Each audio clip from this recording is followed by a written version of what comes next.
I was never the kind of person drawn to parties. The thump of loud music, the haze of alcohol and strangers' breath, and the hollow exchanges of forced small talk always left me feeling out of place, like I'd stumbled into a world I didn't belong in. But that night, my best friend Jake wouldn't take no for an answer. "It's just a regular party," he promised, grinning as if he already knew I'd regret staying home. "Nothing wild, just people hanging out." Before I could argue, he practically dragged me out of my apartment, insisting I needed to loosen up, to live a little. I didn't realize then that I wasn't just stepping out of my comfort zone. I was stepping into a night that would quietly, completely change my life. When we pulled up to the house, it looked like any other suburban gathering. Dim porch lights flickered against the dusk.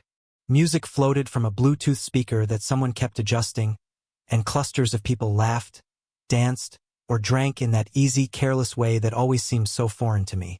I hovered near the kitchen, nursing a soda I didn't really want, watching Jake disappear into the sea of faces like he was made for these moments.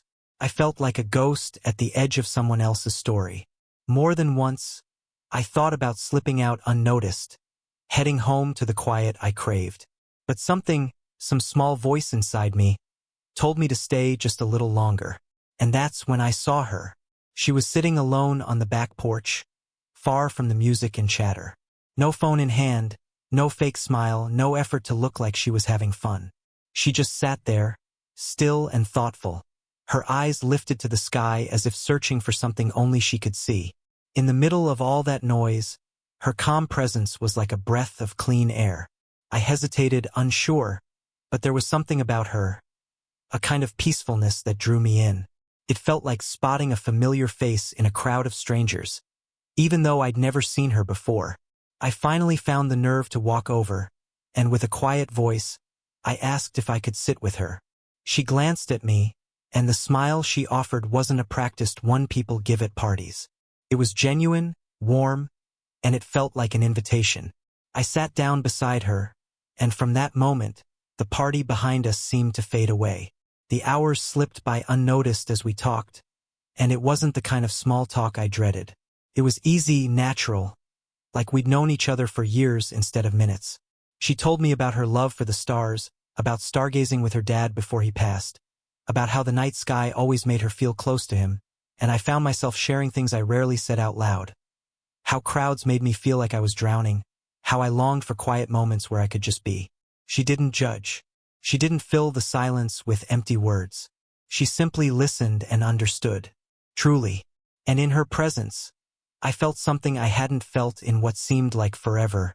Seen. Truly seen. The connection between us wasn't rushed or forced. It grew in the soft, unspoken spaces between our words.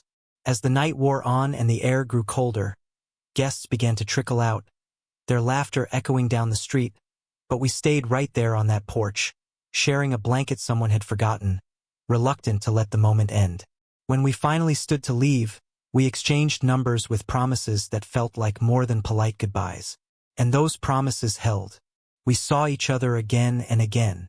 Late-night walks under the stars, coffee dates that stretched into afternoons, movie marathons, book exchanges, quiet evenings at the park with her telescope as she taught me to trace constellations across the sky. Without even realizing it, we became each other's favorite person. Not a whirlwind romance, not some dramatic love story, but something real, steady, the kind of love that feels like coming home. Months passed and our bond only deepened. One night, as we lay together under a sky thick with stars in the very same way we had the night we met, I finally found the words. I told her I loved her, and the way she smiled at me, soft, radiant, like she'd been waiting her whole life to hear those words from me, was a moment I'll never forget. I used to think that life's biggest changes came with noise, with grand gestures and dramatic turns. But that night, at what was supposed to be just another party, I learned the truth. Sometimes, everything shifts in the quietest way. The gentle magic of sitting beside someone who understands you without needing to say a word. I walked into that house expecting nothing. I walked out with the beginning of everything.